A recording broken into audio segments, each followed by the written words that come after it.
দীর্ঘদিনের অভিযোগের অবসান। রাস্তার ওপর স্পিড ব্রেকার বসিয়ে পণ্যবাহী গাড়ি থামিয়ে টাকা তোলার অভিযোগ ঘিরে বিক্ষোভের পারদ চড়ছিল বহুদিন ধরেই।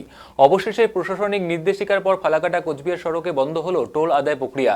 বৃহস্পতিবার ফালাকাটা থেকে কোচবিহারগামী বড়শোলমারি এলাকায় গিয়ে এমনই চিত্র দেখা গেল। স্থানীয় সূত্রে খবর, ফালাকাটা এবং কোচবিহারের মাঝামাঝি এলাকায় কোচবিহার জেলা পরিষদের অধীনস্থ মাথাভাঙ্গা রেগুলেটেড মার্কেট কমিটির উদ্যোগে দীর্ঘদিন ধরেই পণ্যবাহী লরি এবং অন্যান্য গাড়ি থেকে টোল আদায়ের ব্যবস্থা চালু ছিল। অভিযোগ, রাস্তার ওপর স্পিড ব্রেকার বসিয়ে যানবাহনের গতি নিয়ন্ত্রণ করা হতো। পরে গাড়ি দাঁড় করিয়ে কাগজপত্র যাচাইয়ের নামে টাকা আদায় করা হতো। ঘটনায় একটি বোর্ডও টাঙানো ছিল, সেখানে বিভিন্ন ধরনের গাড়ির জন্য নির্ধারিত টাকার তালিকা উল্লেখ ছিল।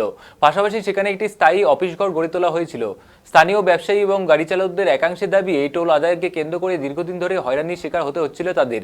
স্পিড ব্রেকারের জেরেই প্রায়ই যানজটের তৈরি হতো, সময় নষ্টের পাশাপাশি বাড়ত পরিবহন খরচও।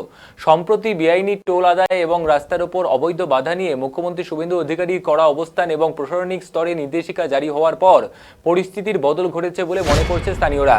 অভিযোগ, এই নির্দেশিকার পর থেকেই বন্ধ করা হলো টাকা তোলা। এমনকি রাস্তার উপর বসানো স্পিড ব্রেকারও সরিয়ে ফেলা হয়েছে। বৃহস্পতিবার সরজমিনে গিয়ে দেখা যায়, আগে যেখানে গাড়ি দাঁড় করিয়ে টাকা আদায় করা হতো, সেখানে এখন নির্বিঘ্নে চলাচল করছে পণ্যবাহী লরি সহ অন্যান্য যানবাহন। টোল আদায়ে দায়িত্বে থাকা কর্মীদের দেখা যায়নি, শুধু অফিস ঘরে একজন কর্মী উপস্থিত ছিলেন। এর পরিবর্তনে স্বস্তির নিঃশ্বাস ফেলেছে ব্যবসায়ী এবং সাধারণ মানুষেরা। তাদের কথায়, দীর্ঘদিন ধরে অযথা সময় নষ্ট এবং অতিরিক্ত খরচের বোঝা বইতে হচ্ছিল, এখন অন্তত বাধাহীনভাবে গাড়ি চলাচল করতে পারবে।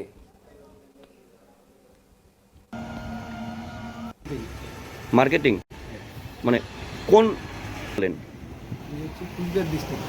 আচ্ছা, কুচবিহার ডিস্ট্রিক্টের এটাকে মার্কেটিং। আচ্ছা, এখান থেকে কি কোনো মানে মার্কেটিংয়ের যে ট্যাক্সটা, সেটা কি এখান থেকে নেওয়া হয়? না, আপাতত গতকালকে আমি আসছি একটার সময়, একটা পর্যন্ত এই পর্যন্ত কোনো কালেকশন নেওয়া হয়। মানে আপনার গতকালে একটা থেকে এখানে আপনি ডিউটিতে জয়েন করেছেন, হ্যাঁ। তারপর থেকে আজ পর্যন্ত এখনো কোনো না কোনো নেওয়া হয়নি। এবং এখানে যে রাস্তায় যে বেরিয়েলগুলো ছিল, সেগুলো কি সরিয়ে দেওয়া হয়েছে? হ্যাঁ, ও আগে শুরু। ওগুলো আগে সরিয়ে দেওয়া হয়েছে। তো তাহলে আপনি যে এখানে আছেন, এই যে এখানে, তো এখানে মানে কিসের জন্য আছেন, যেহেতু নেওয়া হয় না? আমাদের অফিসের ফাইল, কাগজপত্র, বিসমিয়া পার্টি বিভিন্ন জিনিস আছে, ওর জন্য আসছি। ও মানে এই জিনিসগুলো যাতে পাহারা হয়, হ্যাঁ, সেজন্য আপনি আছেন। হ্যাঁ। আচ্ছা।